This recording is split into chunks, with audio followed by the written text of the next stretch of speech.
Will AI improve our lives or exterminate the species? What would it take to abolish poverty? Are you eating enough fermented foods? These are some of the questions we've tackled recently on The Next Big Idea. I'm Rufus Griscom, and every week I sit down with the world's leading thinkers for in-depth conversations that will help you live, work, and play smarter. Follow The Next Big Idea wherever you get your podcasts. The HP AI PC breaks language barriers instantly by translating up to 44 languages in real time, powered by the Intel Core Ultra processor. With the right tools, work doesn't have to feel like work. Learn more at hp.com/AI-PC. Hello, my friends, and welcome to another exciting episode of Negotiate Anything. I'm your host, Kwame Christian. I'm the founder and CEO of the American Negotiation Institute, and I am grateful for you and listeners like you who have made Negotiate Anything the #1 negotiation podcast in the world. And today we are here for part 2 of a unique reverse interview where Janice Burlingame interviews me. If you missed the first episode, first of all, go back and check that one out. But here's a little bit about Janice. She's a remarkable CFO, mother, board member, and double PhD student researching emotional intelligence and negotiation. In part 1, she guided us through the psychology of negotiation, the teachability of empathy, and staying authentic in every interaction. Now in part 2, we're going to take it a little bit further, discussing strategies for handling tough personalities, managing biases, and using compassionate curiosity to improve your negotiation skills. Whether you're back for more or just joining us here, this episode has practical takeaways for everyone. Let's jump in.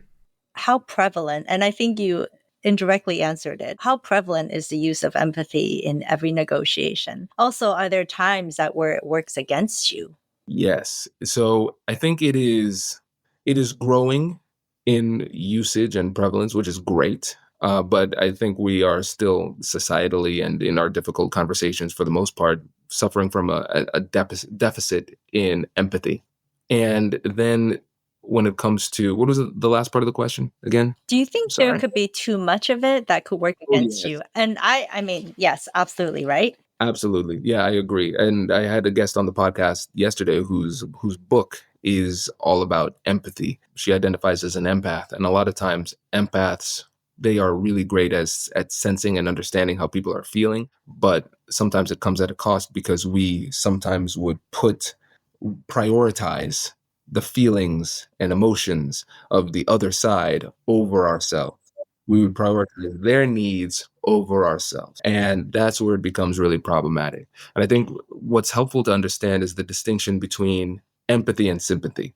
So the way that I think about it is empathy is trying to understand how the other person sees, thinks, and feels about the situation. What is your perspective? What are your thoughts? What are your feelings? And then valuing what the person is sharing. And sympathy is feeling what the other person is feeling. So for instance, if there's somebody who lost a loved one, a family member who lost a loved one, we'll go in, they cry, I cry, right? I'm feeling what you feel and I'm commiserating in that type of way. But if you bring that same sympathetic energy to a conversation, what ends up happening is that we make one of the most critical mistakes we can make in negotiation, which is trading substance for emotion. We never trade substance for emotion. So I don't give you more of what you want because you are in emotional distress. We still have to have a high-level conversation. But if we are too sympathetic, we might put ourselves in a worse position to put somebody else in a bad position to our detriment in a way that doesn't serve us strategically in the long term. Mm-hmm. I think, your wife is a doctor. They don't let doctors sometimes operate on their own family because of that reason, right? Like if you have too much emotions, feelings, and you're not able to focus on the technical aspect of it, it could really harm. Absolutely. So, and I know that firsthand because I ask Whitney all the time. She's like, you need to go to the doctor. I'm like, you're right here. Look at me now. she's like, not this kind, another kind of doctor. Yeah, and someone else. Well, you're lucky to have someone at home. But yes, Sure. doctors, it's hard. Like surgeons can't do that to their own. At least I haven't met a surgeon who said they could. So Yeah, they shouldn't. Yeah. And I probably should have asked this question first, but how would you define empathy in the context of negotiations? And, this is a tough question because empathy in academia, there's not one definition. There are like themes of it that flow throughout, but no one agrees on the exact definition. So, love to hear what your definition is. Yeah, so let me start off with a general definition and then get a little bit more specific. So it is understanding how they see, think, and feel about the situation. So what's their perspective? What are their thoughts around the situation? And what are their feelings, their emotions? And then this last part, this is an addition based on the conversation I had yesterday with that empathy expert, valuing what the other person has to say. And so that is the first level of empathy. But then I take it a little bit further, and I made the distinction in my last book between intentional empathy and just, I think it was automatic empathy. So when we think about empathy, if I see you as part of my tribe, I look at you and I see a part of me, then with my mirror neurons, I'm going to respond in a similar way to you. I'm going to be closer to you. My empathy will be automatic. It's not always a choice. So think about your child. If your child gets hurt, you don't need to work hard to empathize with them. It happens automatically because of that kinship. Mm-hmm. But when we think about negotiation skills in these difficult conversations, we need to utilize intentional empathy. So this is looking at empathy through the lens of a skill set. So I'm going to intentionally utilize empathy as a tool in this conversation. And I'm not going to let my feelings dictate whether or not I'm empathetic. In fact, sometimes the less empathetic I feel, the more intentional empathy I need to pour into the conversation, because there's something in my mind that is creating a barrier between me and you. And I know that could be problematic for the purposes of the negotiation. And so those are the different layers that I utilize to think about empathy in difficult conversations. The one theme that came up was cognitive versus affective, that empathy has two components. So cognitively, it's that you could understand what they're going through, and affective is you feel. So it seems like you're describing a little bit of the details of granularity, various components of it, and when to use parts and when to pull back. Am I understanding that correctly? Absolutely. Yeah. Because if I start to feel too much in emotions during this as a result of the emotions that somebody else is feeling, now we just have to think about it in terms of kind of like a teeter-totter. It's a balance. The more clearly I'm thinking, the less emotional I'll be. The more emotional I am, the less clearly I'm thinking. And so I need to make sure that I'm not becoming susceptible to the emotional contagion of the other side. I need to understand the emotion while at the same time trying not to feel the emotion, because that might lead me astray. And I think the more levels the deeper my knowledge in empathy, but more specifically, the deeper my knowledge in empathy in general, but the more I understand myself as an empathetic creature in these conversations, now I can marry those two things. Because there's one thing to understand the science. And I think science, especially when we're talking about social science versus a physical science, I can't walk outside and start floating up and say, oh, law of gravity doesn't apply today. But I can talk to somebody else after having a difficult conversation. I could approach it in one way with one person and be incredibly effective, and approach it the exact same way with another person, and it is offensive. Not just ineffective, but like very detrimental. And so when I understand not just the science of empathy in general, but how empathy impacts me and how I empathize effectively and where my empathy gaps might be, now I can read those feelings more effectively.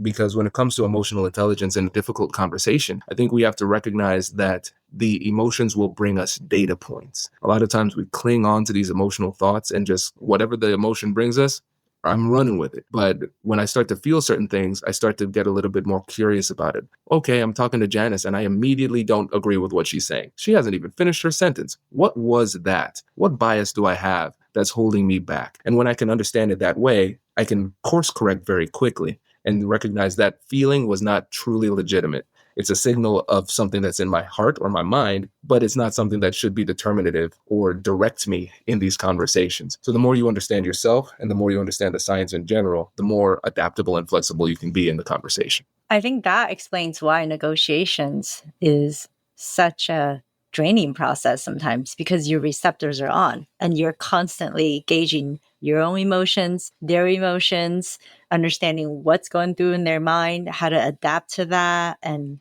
how to influence them through what they're telling you. It's like a mental marathon. So afterwards, you're like, all right, I need to just not think about something for a while. Just meditate after a negotiation. You really do. It's tough. It is, if you want to be good at it, Yeah. unless you're just going through the motions and like step 1, step 2. I would think that doesn't produce positive or favorable outcomes most of the time. But No, not usually. so we're almost there. Are you okay on the time? Just want to. Oh, this is fun for me. This is great. Great. So since you described how you use empathy, can you describe the conscious use of it in maybe like a most recent experience to achieve a positive outcome? So just deeper exploration of like what's in Kwame's mind as he goes through a negotiation process when it comes to empathy. Yes. Okay. So I'm going to try to get various examples here. Sure. For instance, I just got an exciting new gig that will be actually happening this week. I found out yesterday. Thank you. Yeah. So LinkedIn. So I did a presentation with them on last week in California, and then I had a webinar set up for Friday. And after seeing me in person in California, they're like, we'll pay you more to come in person in New York and do it. So that was a last second thing. And then I have a gig in Minnesota the next day. And so for me, I'm super excited about it. It's great. But I also recognize that when I travel, it's really exciting for me, but not very exciting for my family. So for me, using empathy, I can use that empathy before I even get into the conversation to change the way that I approach it. So for instance, if I'm talking to one of my colleagues at work or a friend, I'm excited. I'm saying, I'm going to New York to hang out with LinkedIn. This is going to be great. But then when I come to talk to Whitney and my mom who helps out with the boys and the boys about it, I'm going to say, hey, I have some news. So this Friday, I'm going to have to leave a little bit earlier, right? I'm changing my approach because even before the conversation, I'm empathizing. Then I'm listening to their response and then flowing off of that. Are they devastated? They weren't devastated because I was going to be gone anyway, but they were more curious. So it changed my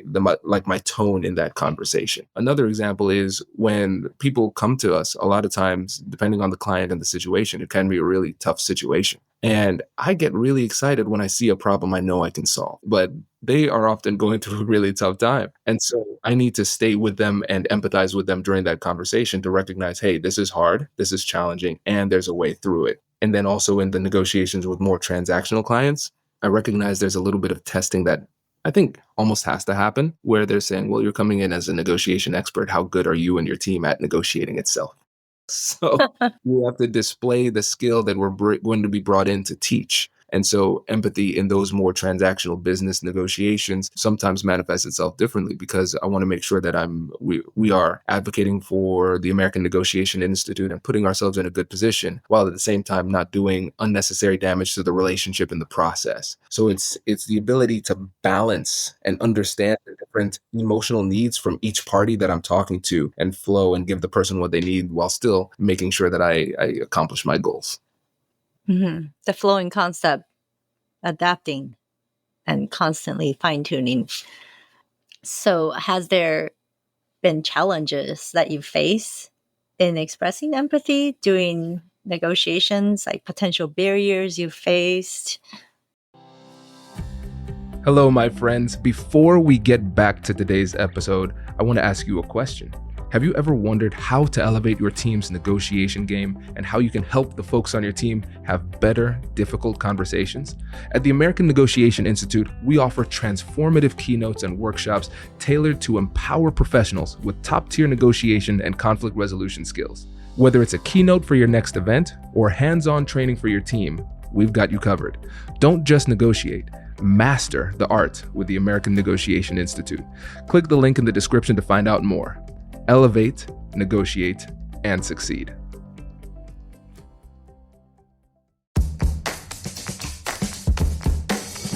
Hey you, I'm Andrew Seaman. Do you want a new job? Or do you want to move forward in your career? Well, you should listen to my weekly show called Get Hired with Andrew Seaman. We talk about it all. And it's waiting for you, yes, you, wherever you get your podcasts. Introducing the HP AI PC, your powerful AI assistant. Easily search through personal files, gain valuable insights, and make smarter, more informed business decisions.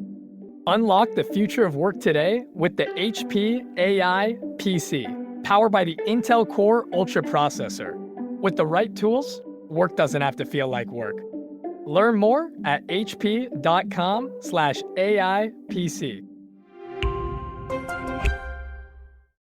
Yeah, for sure. And I think if anybody answers otherwise, that's just untrue.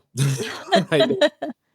Definitely going to be challenges. And the challenges come in different ways because there might be a time where somebody disrespects you. They give you an offer that you think is beyond the pale, and you have to still carry yourself with a level of dignity and respect, even when you feel you're being disrespected. That can be really difficult. If you understand value and maybe even that person previously understood your value and then they're trying to lowball you, that can be really challenging. But I need to make sure that I am not leading with my ego and leading with efficacy as the driving force. So I need to do my own mental work before I get into those tough conversations to make sure that I'm not triggered. And emotional preparation is a massive part of that. Not just preparing strategically, but preparing emotionally. What triggers am I currently experiencing? What might I experience during the conversation? And understanding and having a game plan for what I'm going to do in the moment if I do find myself feeling emotional in that conversation. And then also recognizing that sometimes the struggle with empathizing will come not as a result from anything that they did, but just because of what state I find myself in. If I have a rough night with the baby the night before and I'm sleep deprived,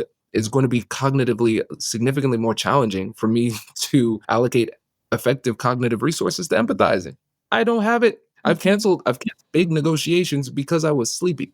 And I've told Oh, like, listen, it would be a disservice to both of us if I come in here knowing that I'm not at my best. Dominic had a rough night last night. I had to be there with him. And I know if I show up today, you're going to get less than what you deserve. So let's reschedule. And so that's an example of being vulnerable, but also recognizing that some days you just don't have it. And sometimes the best negotiators are the ones that recognize that today's not the day. I might make a mistake that I cannot take back if I have this conversation at this time or on this day. And I think that's an important part of strategy that's often overlooked. indeed it is, because I don't think I've heard that discussed as much as the tactical strategies. So it's a really important point. How do you differentiate, or would you be able to, between genuine empathy and strategic use of empathy? I think they can be the same thing. I think when it's at its best, it can be the same thing. Because for me, it comes down to intentionality. If I'm going to be doing anything, I'm going to try to make sure that whatever I do is calibrated to get the outcome that I want. And so if I can blend genuine empathy with strategic empathy, that's where I'm in my sweet spot.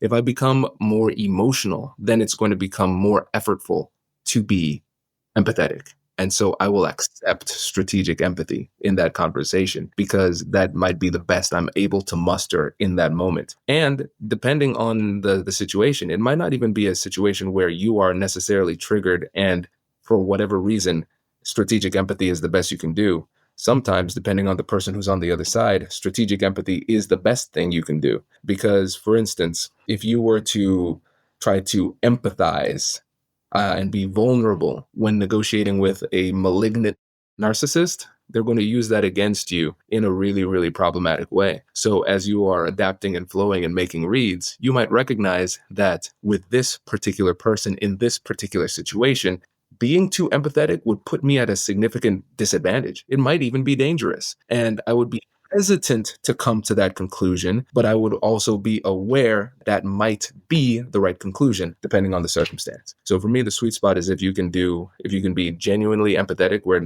like naturally you vibe with the person enough, you have enough rapport, enough trust, and that you see them as part of your team as you're trying to solve this problem collaboratively. If you can have that level of genuinity, that's great. But sometimes if strategic empathy is the best you can do, then I think that's better than nothing. Mm-hmm. And I think, yes, when that, you have a dial detector for who you're dealing with, like internally. And yeah, it depending on who you're with, you may not want to be too vulnerable with those. Like if the psychopath dial goes up and you're like, okay, yeah, shut it off right now. And we've unfortunately probably all encountered a few of those. Yeah. For sure. So It happens. It happens. And unfortunately, if you can blend some of those tendencies that are in the dark triad of psychology oh with my high gosh, level. I've met someone like that, worked with someone like that. Yes, I'm very familiar. Yeah. Yeah. Yeah, Machiavellism, narcissist, and psychopathology. Yes, I mean, it's real. And It is so, real. And the scariest thing is, as you get higher up in the business world, in politics, whatever it happens to be, and you blend those things with intelligence and efficacy, now you're dealing with a different type of beast. certainly. And then you need longitudinal data to be able to confirm any type of, yes, suspicions. So, how about the strategic use from a standpoint of someone is just transactional and they're like, along those lines, like just being empathetic, but really they're employing it temporarily with no regard for building relational equity. Like, would you be able to distinguish? I think with the right mindset, it doesn't necessarily mean that we should not or cannot be truly empathetic and invest into the relationship. We have to recognize that different relationships exist for different reasons. So when we're thinking about relationships, it doesn't always need to be long-term or friendly or things like that, but it should be, or we should strive to make it as good as possible within the constraints that we have. And so, for instance, even if let's think about the most obvious transactional negotiation, like at a flea market or buying a used car or something like that. I still want the relationship to be as positive as practicable in that instance. So I'm still going to make strategic deposits into the relationship bank account. I'm still going to try to get as close to the person as is appropriate in the situation. And I'm still going to also recognize that we don't need to get drinks and be friends after this. I might never see you again. And that's completely okay. But that doesn't change the fact that the relationship that we should try to establish is real. And I think there's a fear that people have where they say, the closer I get to somebody, the lower my guard gets. And that's a problematic thing. And they're not incorrect. That's something that we don't talk about with trust enough. We always think about trust as a positive thing. But at the end of the day, what is trust? If we just look at this as a purely psychological concept, trust is just a positive bias. So I want you to trust me because you're going to listen to me. You're going to share more information by being more vulnerable with me. You're going to be more easily persuadable. If I trust you and you tell me something, I'm going to believe it because you are who you are. I trust Janice. That's all I need. But if I don't trust you, there's going to be a different level of skepticism. And so what we have to do is we have to try to mobilize the positive elements of trust as much as we can in the conversation, while at the same time being aware of the negative elements of trust. So if I like you too much, my simple strategy is to put more space between our interaction and adjustment or decisions. Because I know that if I'm vibing with you and I feel really good, I might make a decision or adjust my position in a way that's not good for me because I feel good. And the example I always give is all of us can think about times where we had a friend who was on the bubble of close friend, but not necessarily close. And when we were younger, they asked us, hey, can you help us move? And you were vibing at the moment. Oh, for I was having sure. a great, Yeah. and you sprinkled that in. I wasn't ready. I just said yes. And now 3 weeks later, I'm like, man, I don't even like this person. What am I doing here? Moving. My, Right? I my don't even back like hurts. Yeah. Like my muscles are sore. Yeah. What am I thinking? So I think it's important to recognize that these are real relationships we're creating in these transactional interactions. And we still can operate in those conversations with this other person in a way that is protective and moves us forward. Mm-hmm. And when you brought up trust, that is a huge section in my write up as well. So it's definitely a critical component within this entire dissertation. So I think you touched on the cultural part, Western, Eastern, but do you believe there are cultural differences in the use and perception of empathy in negotiations? Can you elaborate? If so. Yes, and this I'll concede on this one. This is more of a vibe response than something more empirical. But I know that the way that leadership is perceived in different cultures it affects the way that vulnerability and trust manifests itself in those relationships. So when you think about organizations or cultures that are more hierarchical, it would be almost inappropriate for the leader to be really vulnerable in that situation, depending on the cultural nuances of the situation. An organization that does it a little bit more free-flowing, a little bit flatter, then you might expect to see that vulnerability manifest itself more readily. And so I think the clear answer is yes, but I encourage people to make the right read, because as we start to think about the cultural lens, I like to think about it through the lens of big C culture and little c culture. So with big C culture, we have nationality, geography, jurisdiction, whatever it happens to be. But when we have little c culture, this is just the way that we do things. So within the same company, there are many different cultures. So the marketing team has a different culture from the procurement team, which is different from the legal team, which is different from the diversity and equity and inclusion team, which is different from human resources. Everybody is very different, culturally speaking. And we can see how maybe on the sales team or on the procurement team, it's a little bit more hierarchical and it's more transactional. So there's less vulnerability. Probably same in the legal department, but maybe there's a little bit more flexibility and vulnerability in the human resources department. So I think understanding the nuances of culture helps us to make better reads and comport ourselves appropriately for the cultural context. So I'm a lot more vulnerable with my entrepreneur friends than I am with my legal friends. There's a cultural difference there too. I mean, culture is more than just the country geographically where you are. It is also the corporate culture and like you're describing, absolutely different cultures for each department as well, even within the same corporate culture. So can you imagine if you asked certain departments that are highly technical to do the marketing for the company? Or if you ask marketing to become engineers? I mean, there's definitely strengths that each department has that benefits what they do the most. And so being aware of that is important as well. Absolutely. So we're so close to the end. I know you're like, oh my goodness, how nuanced are these questions? So I think you indirectly answer some of this, like, have you observed instances where lack of empathy negatively impacted a negotiation? Yeah, for sure. Like And every, yeah, like all the time. It's one of those things where you're it's like asking me, a Caribbean American, when was the last time you ate rice or how frequently? I don't even know how to answer that. yeah, we're rice people too. I get it. Exactly. So for me, this happens all the time. It just varies in degree. And I think an example is unintentional disrespect and invalidation. So for instance, if usually there's some elements of a substantive issue and there's some elements of an emotional issue. So there might be a very real problem that is tangible and observable. And then there's going to be the feeling that is attached to that problem. And so in business or in your personal life, if you're having this situation where somebody comes with a problem that's causing them distress, and then you just say, oh yeah, Janice, all you need to do is this, you're good.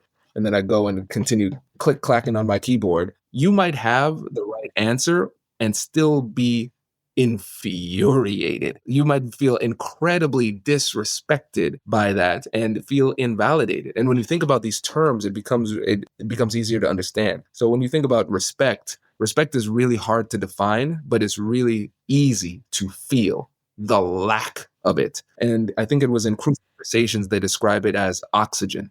It's like oxygen. Once it's gone, it's the only thing you can think about in an interaction. So when I think about respect, I think about respect through the lens of how the other person wants to be treated. How do they really want to be treated? And then understanding that and treat them in that way, and recognizing that the other person will rarely articulate how they want to be treated because they think it's obvious. So that's why it's important for you to understand the emotional intelligence and be able to make these reads, because in that example that I gave you, I could recognize I just gave you the solution and you actually seem a little bit more upset or not satisfied. I need to double check and see how you're doing. And then with validation speaks to the desire and value that you give to what somebody else is saying. It's recognizing that even if you might not agree, there is validity in what they're saying to them. And so as I'm empathizing during the conversation, I am going to be demonstrating that I am listening and understanding, even if I'm not agreeing. So from your perspective, Janice, what you're saying is this and that. And because you felt this and experienced that, it made you come to this conclusion. Am I getting that right? Okay, I can understand where you're coming from. Just that does so much so much. But a lot of times, especially when we're in a business world where we're moving fast and we might be triggered and emotional too, we don't make those simple emotional payments of respect and validation. And as a result, the conversation can get off track really quickly. Mm-hmm. Irony is it doesn't cost anything to pay respect, right? Exactly. And just the intentionality of reading someone is, I think my dad's always described it as a moody index of the people. So he says that when you go out, everyone checks the weather, or when you're about to fly to a different, like you're like, okay, what's the weather going to be? But how often do people actually check the moody index of a person they're dealing with, or a room when they walk into the boardroom to make a presentation?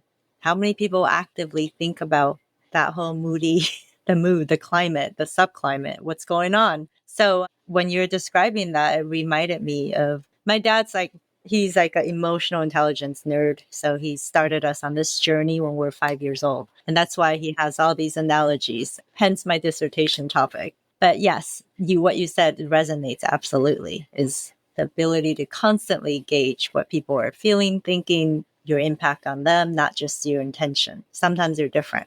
Absolutely. So I think you alluded a little bit to it, like pay attention, show your respect. How about additional tactical strategies or techniques that you find particularly effective in conveying or leveraging empathy when you're going through a negotiation? I got you. Yes. So after going through all of these episodes, hundreds of or thousands, we're at 1,300 episodes of the oh podcast. My goodness. Wow. Yeah, a lot. So I'm trying to figure out what the commonality is between all of the negotiators. And so we discovered two really important things, and then we created something as a result. So discovery number one, I've said it throughout, great negotiators adapt and flow. They don't just have they adapt and make the adjustment as necessary in the situation. Number two, you only need three things to be a great negotiator.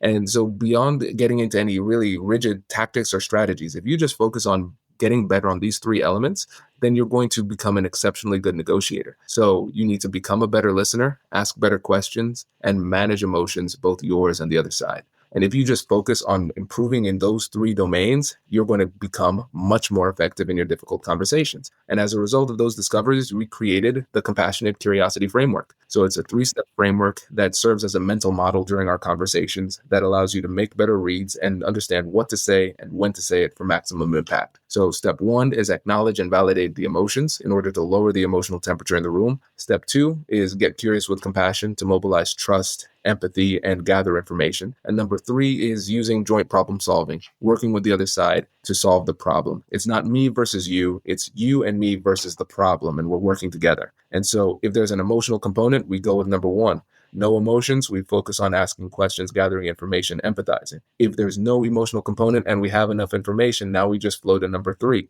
But while we're working with the other side to solve the problem, they might get emotional. We flow back to number 1. So it allows us to move and adapt and really maximize listening, asking better questions, and managing emotions in one really simple framework. It seems like you would have earned a PhD in negotiations through your sample size of 1,300 plus case studies that you've thoroughly analyzed. And you should put this framework in your name, the Kwame framework of compassion. Yeah. It is, I mean, it makes perfect sense. And I mean, triangulating what you said with what I've been learning as well, there is that theme that is consistent. And so that's like huge validation, right? In that. And for me too. Wow. No, not that you need any validation, but yes. So this is now the last personal reflections. Like, do you believe your empathy skills have developed or changed over time as a result of your negotiation experiences?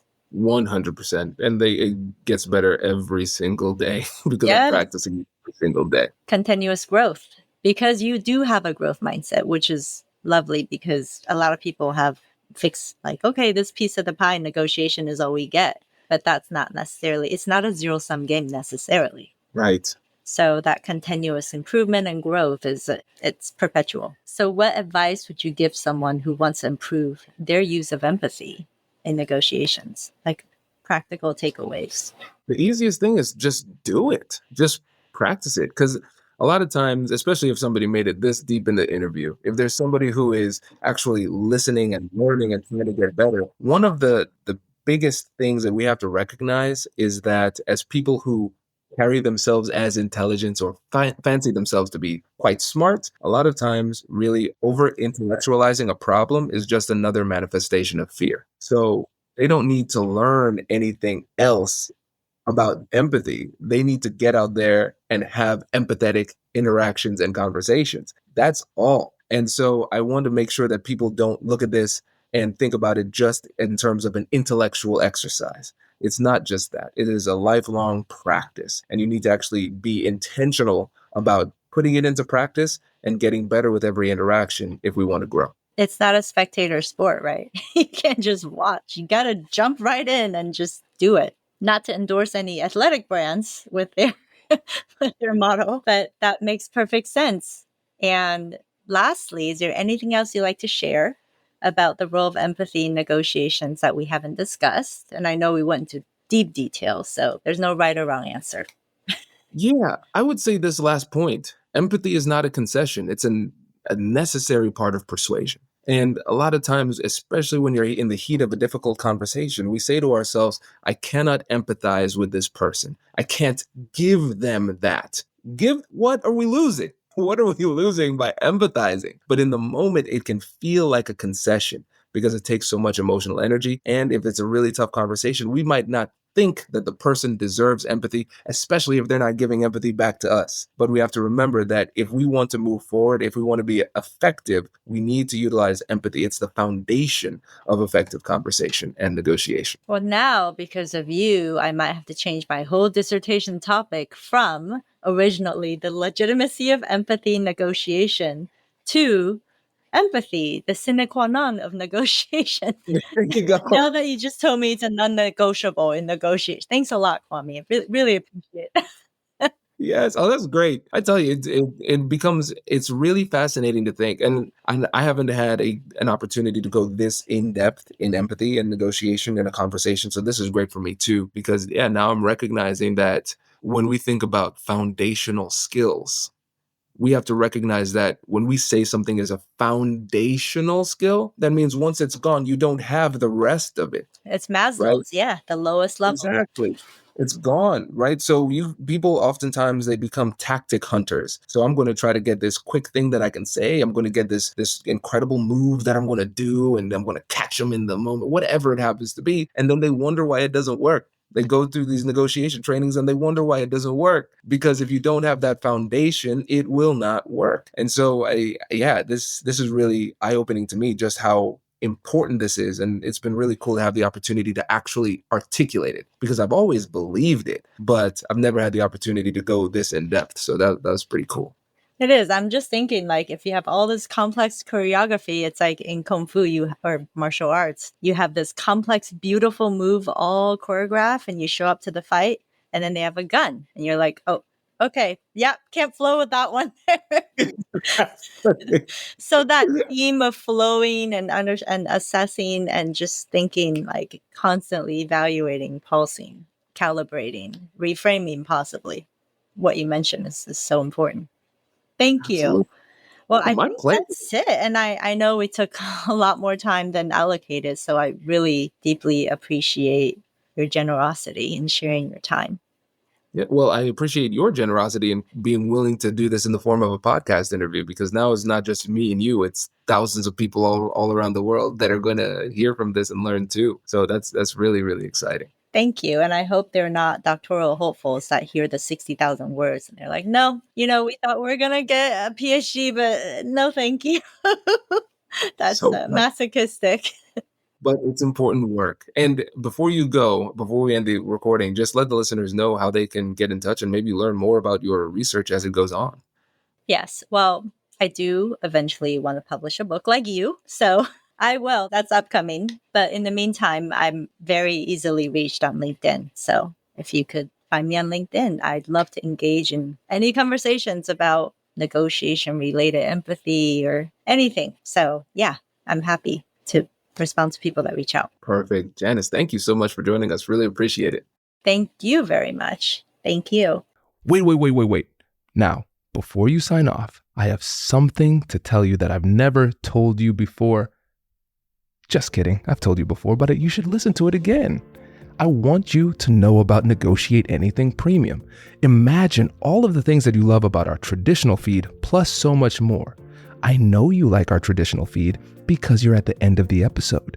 And with Negotiate Anything Premium, you'll get more bonus content you've been asking for, more of the expert insights that you can't get anywhere else, and more exclusive behind-the-scenes access into every conversation. Are you ready to get more of what you want out of your life, career, and every conversation? With Negotiate Anything Premium, you'll have access to more high-level, custom-designed content and insights, giving you the tools you need to negotiate higher salaries, better deals, and better relationships in your life and career. Once I had a listener share that Negotiate Anything helped her to negotiate a $53,000 raise. Could this be you? What would that mean for your life? I've seen firsthand the impact this model has had on my life and the lives of my corporate clients, and I am confident that it can do the same for you. Are you ready to negotiate more of the best things in life? Click the link in the show notes to learn more. I'll catch you later.